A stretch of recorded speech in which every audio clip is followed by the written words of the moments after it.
Waltakum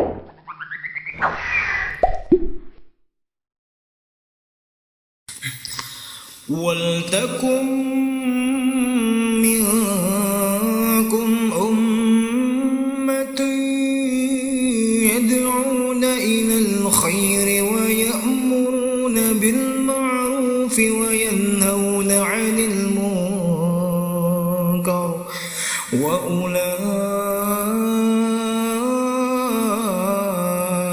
humul muflihun.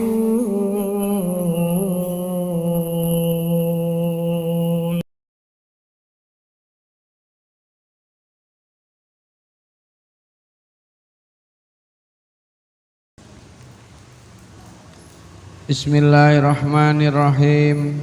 Alhamdulillahilladzi nahmaduhu wa nasta'inuhu wa nastaghfiruh wa na'udzu billahi min syururi anfusina wa min sayyiati a'malina.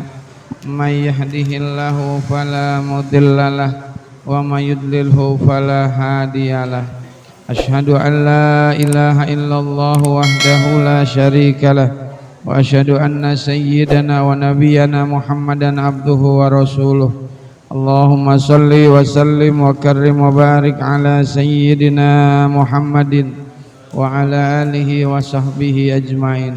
Amma ba'du, fa inna asdaqal hadisi kitaballahi ta'ala wa khairal hadiyi hadiyu sayyidina Muhammadin sallallahu alaihi wasallam wa syarrul umuri muhdatsatuha wa kullu muhdatsatin bid'ah wa kulla bid'atin dolalah wa kulla dolalatin finnar. Bapak-bapak, ibu-ibu jamaah musholah Nurul Huda yang insya Allah selalu dirahmati oleh Allah Subhanahu wa ta'ala. Metik jambu di Jelambar. Ibu-ibu apa kabar? Dicukur botak sebelah. Syukur alhamdulillah.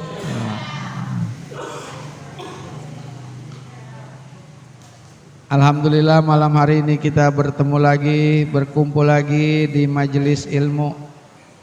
Di Nabi katakan kita ini berlama-lama di taman sorga ya Bu.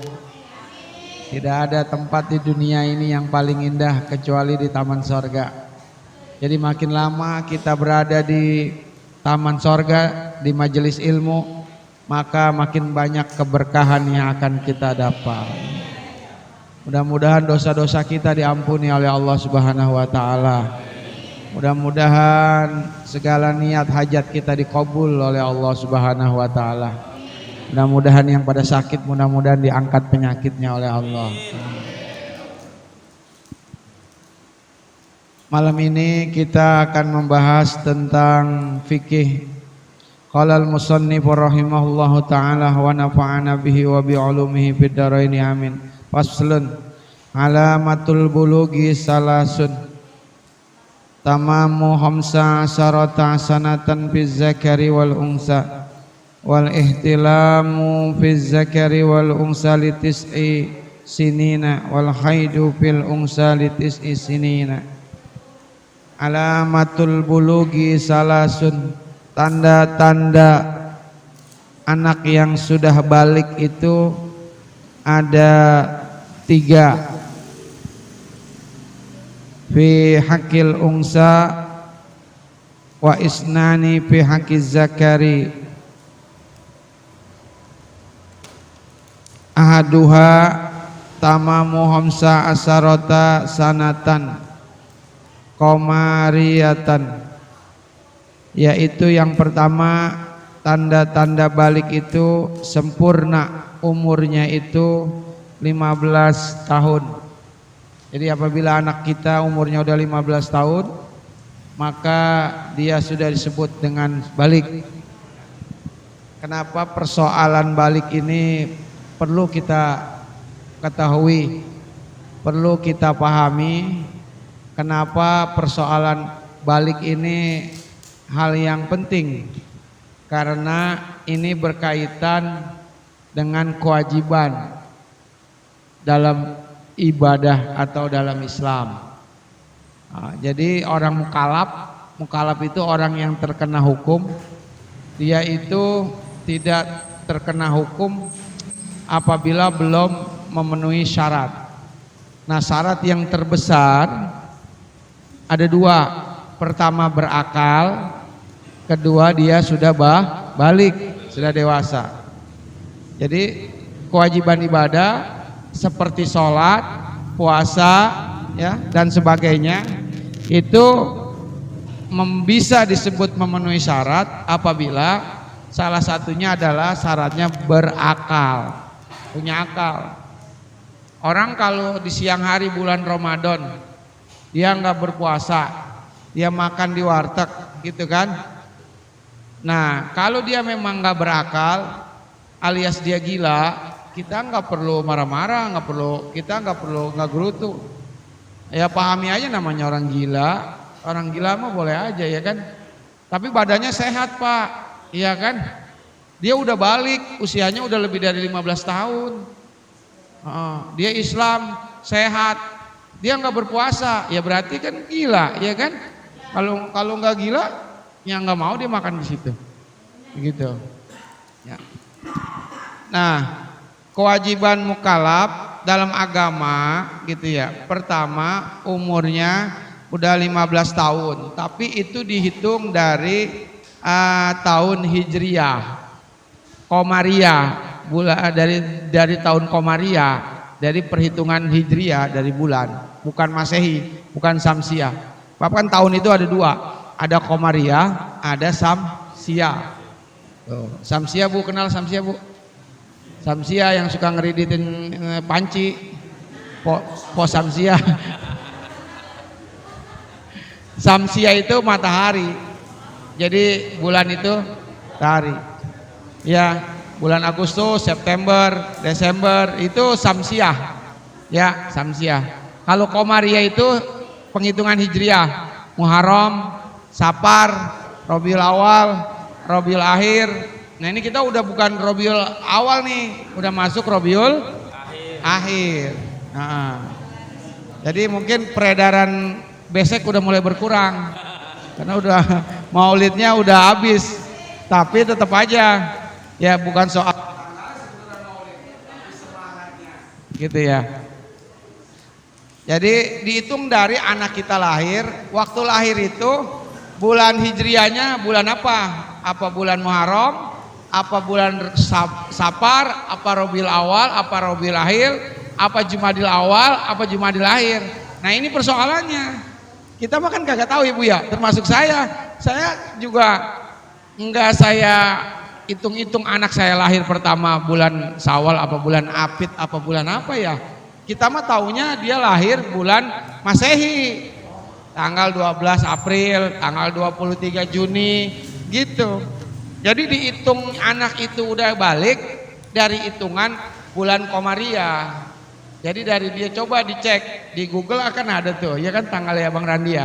Tanggal anak kita lahir umpamanya 14 April 2003. Lihat aja di Google 14 April 2023 bertepatan dengan Hijriahnya tanggal berapa. Nah itu dihitung tuh.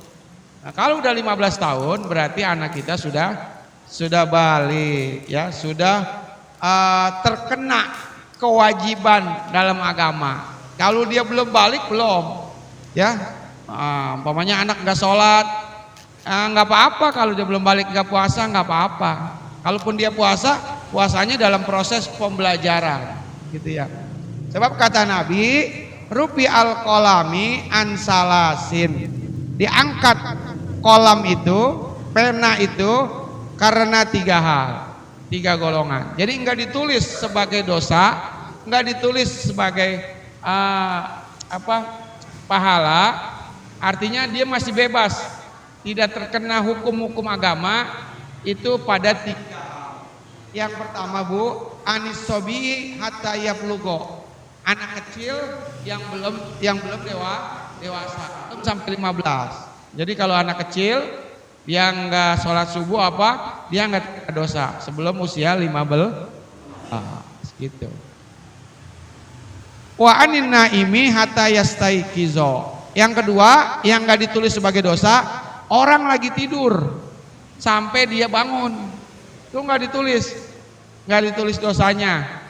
Umpamanya dia lagi tidur nih, Arman nih, lagi tidur, maki-maki, dia maki-maki Bang Mawi, dosa. Apa? Karena dia lagi ngigo. Ya kan di luar kesadaran dia, orang dia lagi tidur di musola, ya dia maki-maki Bang Mawi.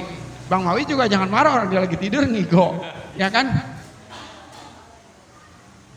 Nah, yang lebih parah ada orang, Bu, dia nikah lagi, cuma dia diam-diam.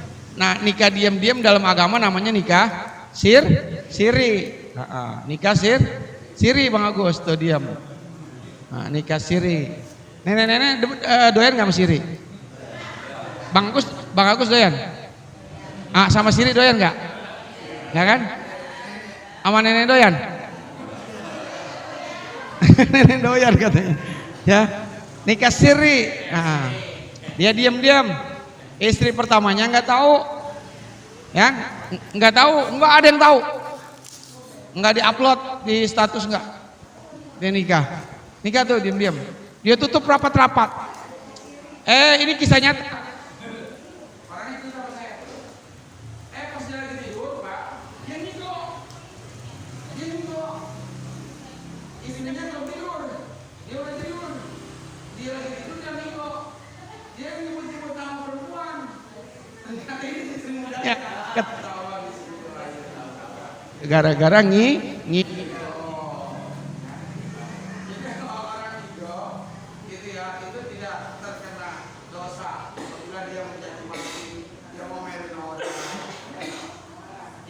Kata Nabi tidak dicatat sebagai dosa anil majnuni hatta yafiqo, orang gila sampai dia sembuh. Orang bilang nggak ada kewajiban sholat kecuali dia udah sembuh, baru dia kena kewajiban sholat. Kalau dia gilanya dari kecil, ada yang bilang nanti kalau dia meninggal dia nggak berada di neraka, tapi dia berada di antara neraka dengan sorga. Ibu pernah kak dulu masih kecil main ke sawah? Ke sawah pernah ya? Nah Bu Babang tahu dah tuh orang kampung. Ya, sawah itu kan ada galengan, tahu nggak Bu galengan? Galengan tuh yang jalannya tuh. Itu tuh nanti orang gila tuh kalau dari kecil dia gila sampai tua sampai meninggal, dia meninggal, dia nggak sorga nggak neraka. Jadi dia adanya di galengan. Gitu. Ya. Tapi kalau dia gilanya udah tua baru gila, maka dari muda itu dihitung amalnya. Selama dia hidup, selama dia masih sadar normal, dihitung. Mana banyakan baikannya apa dosanya? Kalau banyak kebaikannya berarti masuk surga. Kalau banyak keburukannya berarti neraka gitu. Ya, jadi orang gila. Majnun tuh gila bahasa Arab. Dulu saya di puncak ketemu sama anak-anak orang Arab, orang Iran. Saya dikatain, antum majnun. Ya, nih anak kurang ajar juga ya. Kayak gua nggak tahu aja bahasanya. Kira dia saya nggak tahu kali majnun. Majnun itu artinya gila. Saya dibilang gila, parah juga. Majnun asal kata dari janana. Majnun, mim, jim, nun. Asalnya mas 3 huruf doang. Jim, na, janana, jim, nun, janana, artinya tertutup. Jadi orang gila itu orang yang akalnya tutup, sehingga disebut majnun. Itu cakepnya bahasa Arab, singkat, padat, tapi bisa berkembang. Majnun. Nah, majnun artinya tertutup, akalnya tertutup. Makanya janin di dalam rahim ibu itu kenapa disebut janin? Asal kata dari janana, karena janin itu artinya tertutup perut ibunya, adanya di dalam perut. Nah, apalagi jannah, sorga itu asal juga sama, majnun sorga sama tuh. Sorga asal kata dari janana, tertutup. Kenapa sorga disebut tertutup? Karena kenikmatannya itu tertutup dari akal kita. Kita nggak bisa ngebayangin bagaimana kenikmatan sorga, ya kan? Tuh, ini jenun.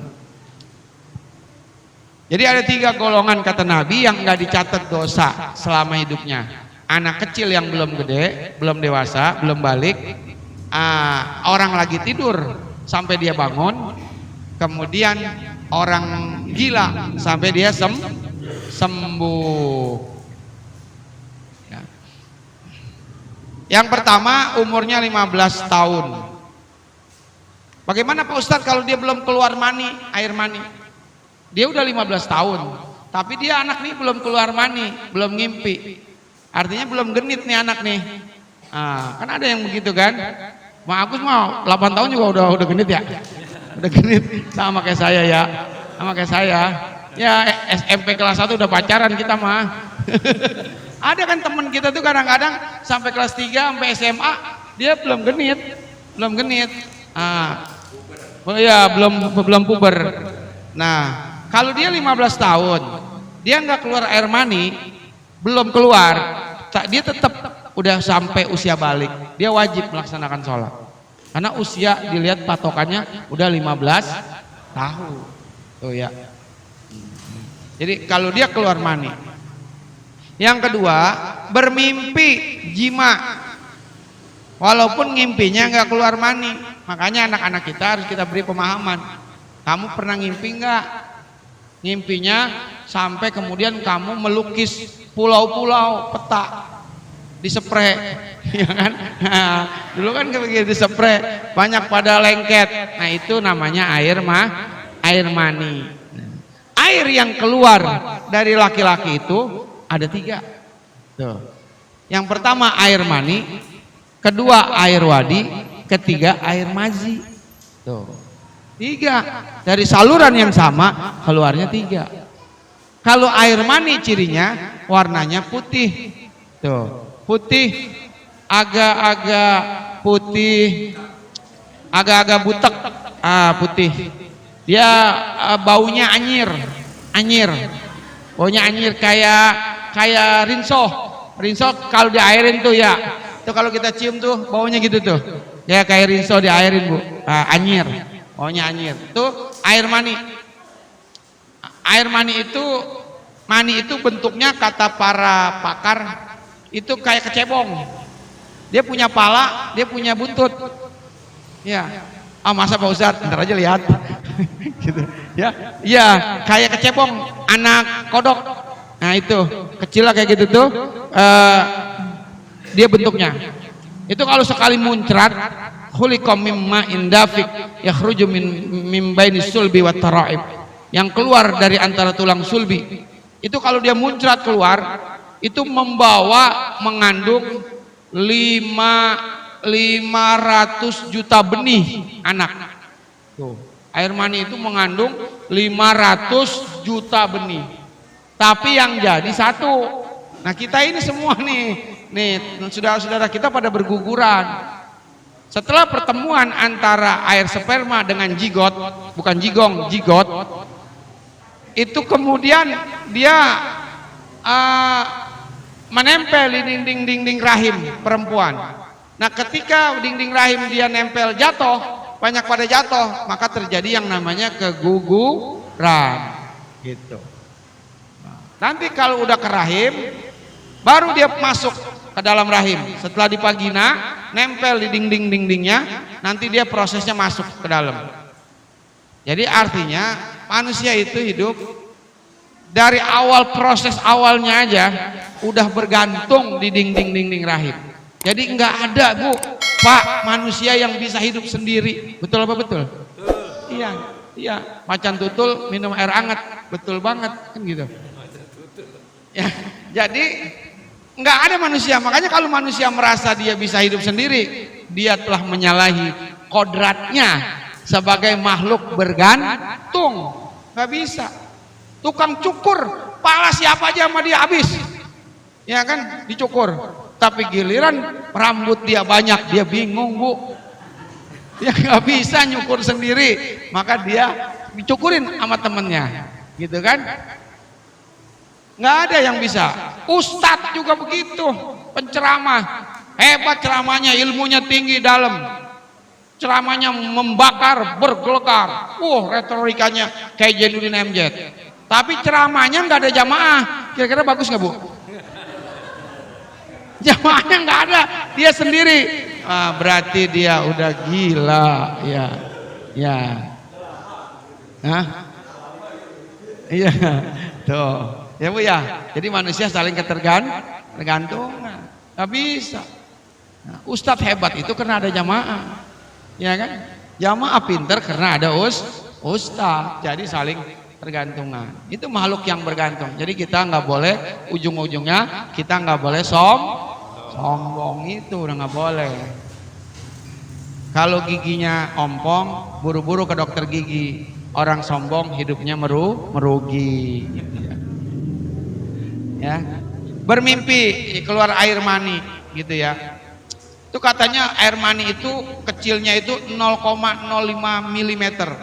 Kalau nggak percaya ukur Bang Mawi, 0,05 meter, ya. Ya. 0,05 milimeter tuh air mani yang keluar. Jadi laki-laki, anak laki yang udah keluar air mani, dan bagi laki-laki dan perempuan juga keluar air mani sama, tapi bagaimana keluarnya wallahu alam. Ya, udah ngimpi di usia 9 tahun. Jadi kalau dia udah 9 tahun ngimpi, walaupun dia belum 15 tahun, dia mimpi, dia udah balik, dia udah wajib sholat, wajib mandi junub, wajib mandi hadas besar. Nah ini perlu kita pahami, karena ini menyangkut masalah kewajiban agama, mukallaf, orang yang terkena hukum nih kita semua.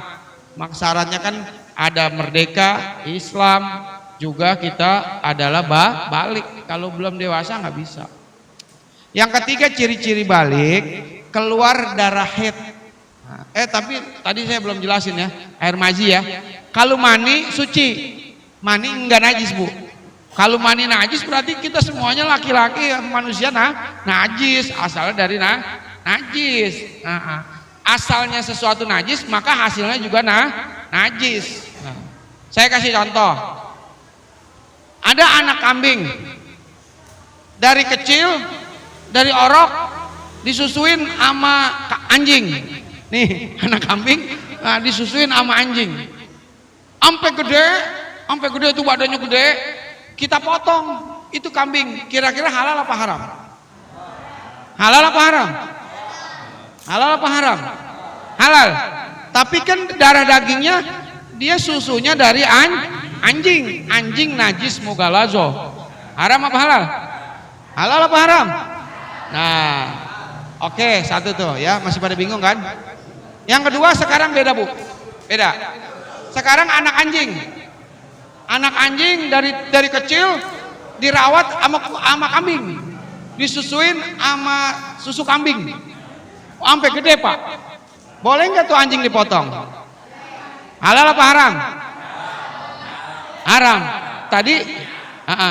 Tadi kambing. Ayo.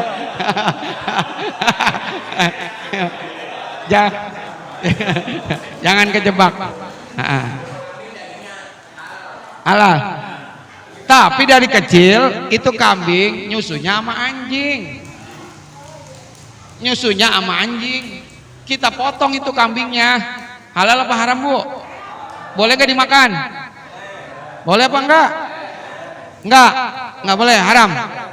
Sekarang kita balik. Anak anjing.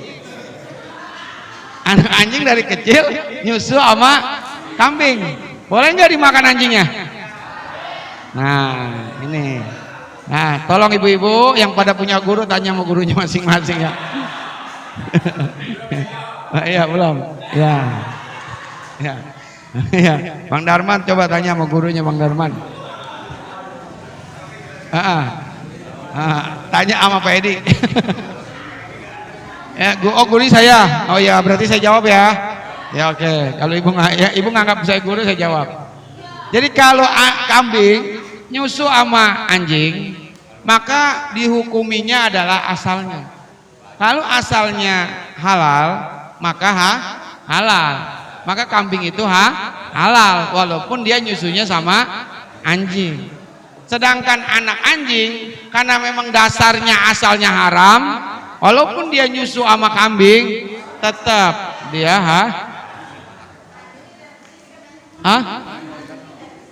anjing dari mana? Ini anjingnya nyusu sama kambing, tetap nggak boleh dipotong, haram gitu. Ya Pak ya, begitu ya Pak ya. Siapa namanya Pak Yanto ya. Ya, ntar ngopinya agak lama dikit ya. Ya, jadi air mani suci. Karena kita asalnya dari air mani gitu. Kalau air mazi, wadi, najis. Dia bentuknya warnanya bening. Keluarnya mengikuti mani. Jadi air mani keluarnya muncrat, dan sampai sekarang nggak ada manusia yang bisa menyetop air mani itu keluarnya pelan-pelan, nggak ada Bu. Coba bapak-bapak, air mani keluar pelan-pelan bisa nggak di stop? Nggak bisa. Walaupun kumisnya melintang ya kan, dadanya berbulu, kumisnya ya kumisnya melintang, dadanya berbulu, tidur celentang, kentut mulu, umpamanya gitu ya. Itu tetap nggak bisa menghentikan keluarnya air mani pelan-pelan, karena memang udah kodratnya begitu keluar. Nah, ngikut persoalannya kalau air mani kena kain, kita sholat sah sholatnya, hanya dibersihkan aja, karena itu nggak najis. Cuma persoalannya dia keluar diikuti nama air mazi yang bening. Tuh, biasanya kalau udah habis lemes keluar tuh tetesan yang bening, itu yang bikin najis, gitu. Ya, yang bikin najis. Air mazi najis. Jadi air mani, air wadi, air mazi, satu lagi air kencing, air seni. Nah itu, air seni, air mani, air wadi, air wazi. Itu ada 4 yang keluar dari satu saluran laki-laki, gitu ya. Makanya kalau kita buang air kecil, kita harus ngikutin sunnah Nabi ya. Jangan maulid mulu tapi sunnah Nabi nggak dipakai. Pakai apa tuh? Kalau kita di kamar mandi, ketika kita pipis, kita disunahkan ngedehem, gitu, 3 kali, ya. Tapi jangan jam 3 subuh Bu, iya di orang nggak ada orang di musola, ngedehem 3 kali, pernah kabur, ya. Kenapa tuh? Dorongan supaya airnya keluar, air kencingnya keluar. Dehem. Jangan buru-buru, karena banyak orang yang masuk neraka gara-gara kencingnya enggak bersih. Hati-hati nih buat laki-laki, kalau kencing jangan berdiri. Berdiri itu bukan ajaran Nabi, bukan ajaran Islam. Berdiri jangan. Tapi kalau kencing jongkok. Kalau jongkok keluarnya banyak, tapi kalau dia berdiri keluarnya sedikit, sehingga keluar netes. Nanti dia keluar lagi. Jongkok. Yang kedua, kalau kita jongkok ngikutin dari segi kesehatan, jantung kita lebih sehat. Kalau berdiri tidak, ya kan, lebih bersih, lebih sehat. Yang ketiga, kita ngikutin budaya, adab istiadat, sopan santun. Kalau orang berdiri kencingnya sama kayak binatang. Kalau orang duduk kencingnya berarti dia mengikuti adab sopan santun. Begitu. Kalau banci kencingnya gimana tuh? Dia boleh berdiri, boleh jongkok kali ya. Tapi dia laki-laki loh. Dia jongkok. Dulu ada banci kencing di toilet mall. Lagi kencing kentut. Kencing kentut, ada banci. Ada Pak Haji mau kencing juga. Hei bencong, kata Pak Haji. Bencong, lu kencing sambil kentut lu, gak ada sopannya lu. Kata bencong apa? Pak Haji, hujan aja ada geluduknya, gitu katanya. Hujan ada geluduknya. Bencong bisa aja jawabnya, ya. Ya. Jadi keluarnya yang ketiga, tandanya dewasa apabila anak perempuan sudah keluar darah haid. Wal haidu bil ungsa litis isinina, umurnya sudah 9 tahun dan menurut penghitungan hijriyah umurnya 9 tahun dia udah keluar mani, dia udah keluar haid, darah haid, maka dia sudah dewasa. Dulu zamannya saya SMP, udah mulai kelas 3 ada tuh ya Bu ya. Itu biasanya anak perempuan udah haid. Tapi ada juga yang belum haid. Biasanya dipengaruhi oleh pergaulan, oleh bacaan-bacaan apa sebagainya. Anak-anak sekarang lebih cepat Pak haidnya ketimbang orang-orang dulu, anak-anak dulu, perempuan dulu. Ya, keluar darah haid. Apa itu darah haid? Itu darah penyakit. Bukan dalam arti darah yang keluar setiap tergantung. Ada yang seminggu ya Bu ya, kebiasaannya tergantung. Ada yang sehari langsung kering. Ada nggak yang begitu? Ada ya, ada Bu. Saya punya guru, istrinya begitu Bu, sehari doang. Saya punya guru, punya istri, istrinya itu haidnya cuma sehari. Jadi keluar haid pagi, malamnya udah kering. Iya bisa Pak, bisa lagi. Makanya suaminya nggak pernah pusing palanya. Iya, pusing. Ada yang golib itu kebiasaan. Biasanya seminggu ya Bu. Kalau ada juga yang 15 hari ada nggak? Kalau ada yang 15 hari masih juga keluar darah haid, maka tunggu sampai ya kalau dilihat kebiasaan. Kalau kebiasaannya 7 hari, kemudian kok ini masih keluar darah terus sampai 15 hari, berarti darahnya darah penyakit. Maka dia wajib sholat. Caranya bagaimana Pak Ustadz? Bersihin, ditambel, dicor aja dulu pakai apa ya, supaya bisa sholat. Sebab itu bukan darah haid, itu namanya darah istihado. Darah istihado, darah penyakit. Nah, boleh dia sholat. Jadi istri kita lihat kebiasaannya. Dan haram bagi laki-laki, perempuan juga berhubungan badan ketika istrinya dalam keadaan haid, nggak boleh, haram. Karena itu itu bisa menimbulkan penyakit. Banyak penelitian, berbahaya sekali, nggak boleh. Kalau dari pusar ke bawah haram ketika istri lagi haid. Tapi kalau dari pusar ke atas Pak RT boleh, halal gitu. Makanya itu kalau orang punya istri 2 itu biasanya dia lebih tenang pikirannya. Ya Pak Bambang ya, Pak Bambang mau? Ada Pak Bambang ya. Sama Bu Bambang diginiin tuh. Sama Bu Bambang diginiin.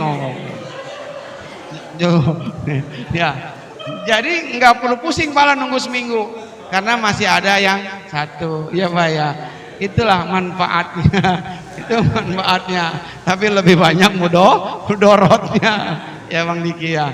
Jangan. Kata guru saya, kalau macem-macem laki-laki nih Pak Bambang atau siapa macem-macem Pak Yanto, macem-macem, kalau udah berani ngelihat istri cemburu, boleh punya istri lagi. Tapi kalau nggak berani ngelihat istri marah atau cemburu, jangan macem-macem, jangan. Pak banyak laki-laki, galaknya luar biasa sama orang. Tapi giliran dibentak sama bini, bego mendadak. Iya kan? Ada ya banyak gini, dia mau gini. Ya. Ayah gitu. Orang lagi ngomong, dengerin kek. Langsung goblok mendadak itu suami. Padahal kalau sama orang galaknya luar biasa. Itu ya. Sama orang luar biasa galaknya. Kalau ngomong gacor. Kayak murai. Iya kan? Tapi kalau sama bini takut. Kata orang tua saya mah dulunya sering makan tunggir ayam. Jadi kalau kata guru saya, kalau memang udah siap nerima istri marah, emosi, udah berani melihat istri cemburu, boleh silakan nikah lagi Bang Randi. Nah, tapi intinya tidak ada orang yang bisa adil dalam berpoligami, ya Bu ya. Nah, ini saya dukung sama Ibu nih ya, dukung Bu. Jangan lupa besok minggu depan nasi uduk gitu ya. Nggak ada laki-laki yang bisa adil. Pak Ustadz, kalau saya kasih 200 bisa, tapi dari segi perasaan nggak bisa. Ya, tapi kalau diem-diem aja ya nggak apa-apa sih kali. Tapi secara hukum sah, nikah siri hukumnya sah, secara agama sah. Walaupun istri nggak ada yang tahu. Ya, Pak Bambang nih ngumpet-ngumpet nih, boleh, nggak apa-apa. Diam. Bab syaratnya nikah itu tidak perlu izin dari istri pertama secara agama, ya boleh. Kenapa larinya ke situ ya? Balik larinya ke nikah lagi. Inilah ya, ini karena udah banyakan jadwal maulid jadinya ustadznya jadinya agak-agak error ya. Jadwalnya tiap malam pulang jam 2 malam, jam 2 malam saya Bu. Udah jadwal maulid udah padat merayap kayak jalur puncak arah turun, susah. Ya, iya, itu besek di rumah udah pada berantakan kemana-mana. Nggak ada yang makan. Iya besek, plastik. Isinya mah udah habis sama bini saya. Besek Bu, maksud saya besek nggak ada yang makan. Yang dari plastik tuh besek. Iya. Tetangga saya, oh mau besek? Enggak mau Pak Ustadz. Besek saya kasih nggak mau dia. Maunya isinya Pak Ustadz. Bang Parman bingung tuh Bang Parman. Ya, keluar darah head. Nah, kalau darah masih keluar aja udah 15 hari, maka itu wajib dia melaksanakan sholat. Nah, jadi itu sekelumit mengenai tanda-tanda balik. Pertama, anak kita umurnya sudah 15 tahun dengan hitungan hijriyah, tapi ya, udah balik. Walaupun dia nggak keluar mani, nggak keluar, tapi usianya udah berapa, Tong? 15 Bang, udah balik sholat loh. Makanya Bu, usia 7 tahun ajarin sholat, sehingga nanti kalau udah 15 dia udah bisa. Jadi persiapan tuh anak 7 tahun dari kecil udah suruh ngaji. Muru auladakum bis sholat, ajarin anak-anakmu sholat. Usia berapa? 7 tahun, ajarin sholat, bacaan sholat, ajarin. Tak kalau udah bisa, yang batalin sholat, syarat-syarat sholat udah bisa, baru ntar kalau udah 15 tahun, kalau dia udah 10 tahun dia nggak sholat, baru boleh dipukul. Tapi pukulnya tidak menyakitkan. Omanya pakai selampe, sholat, ayo sayang, sholat. Oh, gitu, pakai selampe, jangan pakai balok, balok. Nah, pakai selampe, usia 10 udah mulai sholat. Anak kita tuh, jadi dari kecil ajarin ngaji dulu, masukin, lemparin ke majelis taklim, ya kan? Maksudnya lemparin, suruh ngaji Bu. Nah, suruh ngaji, usia masih kecil, 3, 4 tahun, 5 tahun udah ngaji. Ntar kalau udah 10 tahun, 15 tahun dia udah balik, dia udah punya bekal, udah bisa sholat sendiri. Tuh, ya.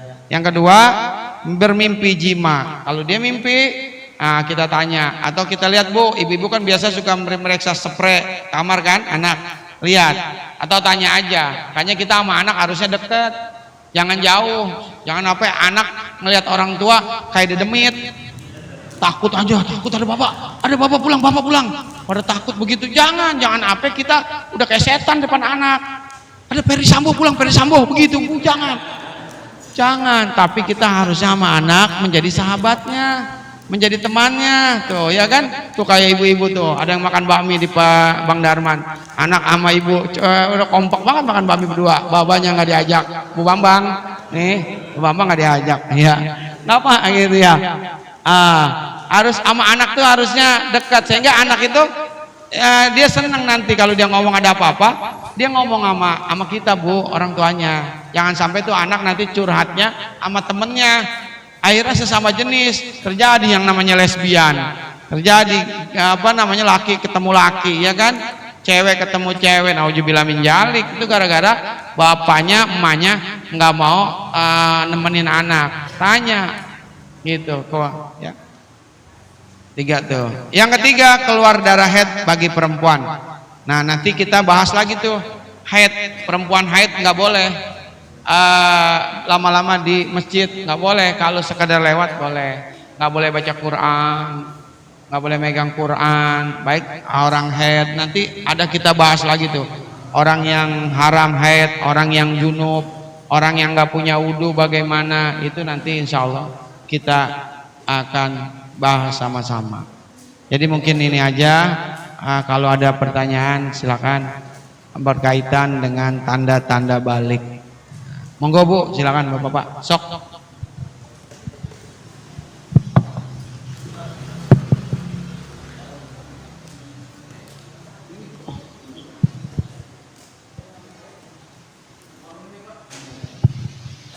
Assalamualaikum Pak Ustadz.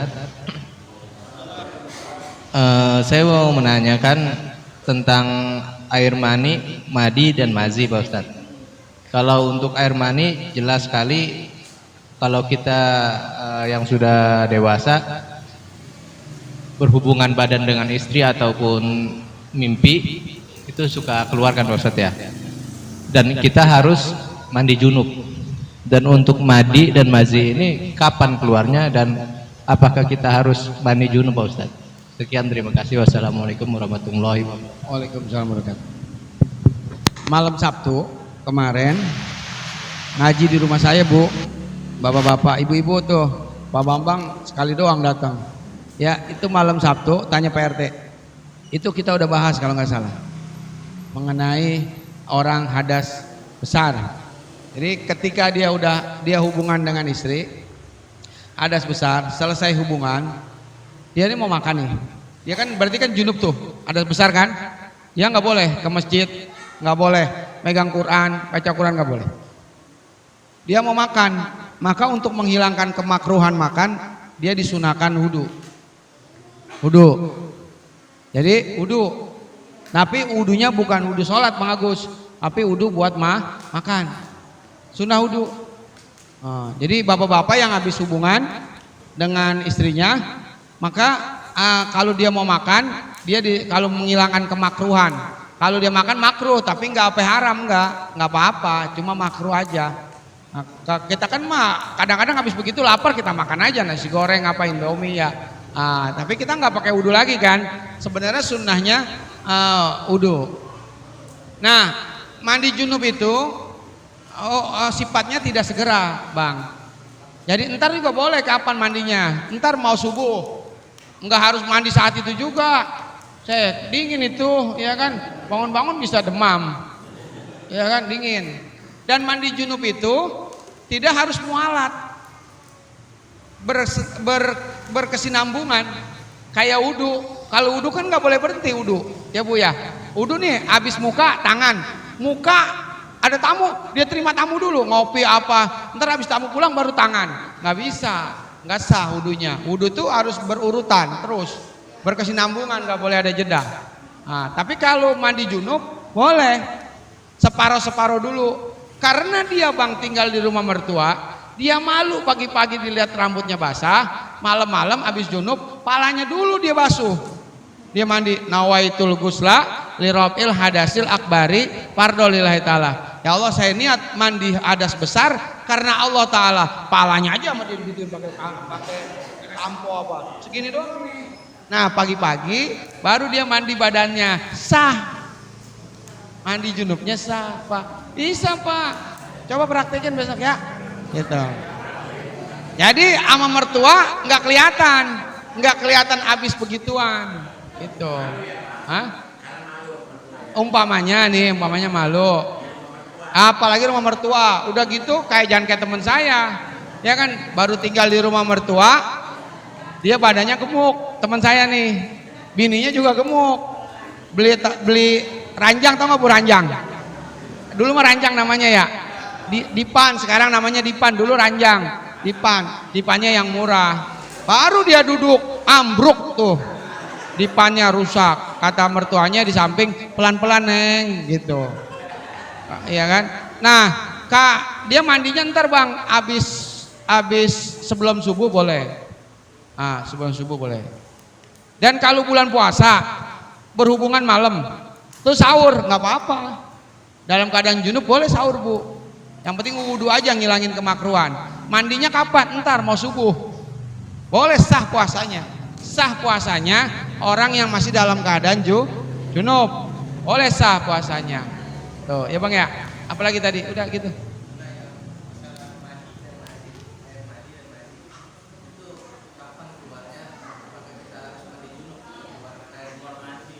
Kalau maji enggak.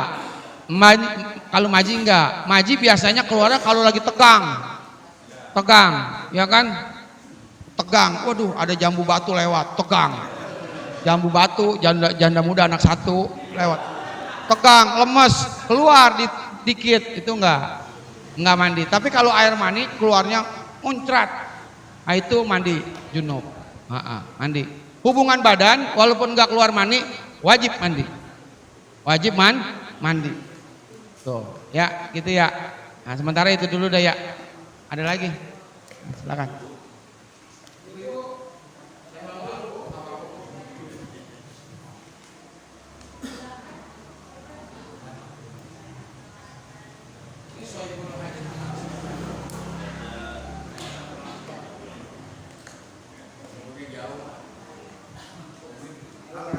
Ya.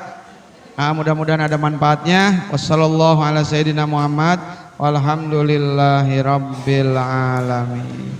Astagfirullahaladzim, walakal hamdu ya ma'bud. Allahumma sholli wa sallim ala sayyidina Muhammad alhamdulillahi rabbil alamin. Dan ya fi ni'amahu yukafi mazidah. Ya Rabbana lakal hamdu kama yanbaghi li jalali wajhikal karim wa jami sultanik. Allahumma sholli wa sallim ala sayyidina Muhammad. Allahumma ighfir lana dzunubana wa li walidina wa li masyayikhina wa li jiranina wa liman haqqun alaina. Allahumma aghnina bil ilmi wa zaina bil hilmi wa akrimna bit taqwa bil afiyah. Allahumma anfa'na bima 'allamtana wa 'allimna ma yanfa'una. Rabbana zidna ilman nafi'a, Rabbana zidna ilman nafi'a wa fahman sa'iba wa lisanan dzakira qalban syakira. Allahumma inna na'udzubika min ilmin la yanfa' wa min qalbin la yahsha wa min ju'in la yasba wa na'udzubika min ulail arba. Rabbana zalamna anfusana wa illam taghfir lana wa tarhamna lanakunanna minal khasirin. Rabbana atina fid dunya hasanah wa fil akhirati hasanah wa qina azabannar. Wassallallahu ala sayyidina Muhammad walhamdulillahi rabbil alamin.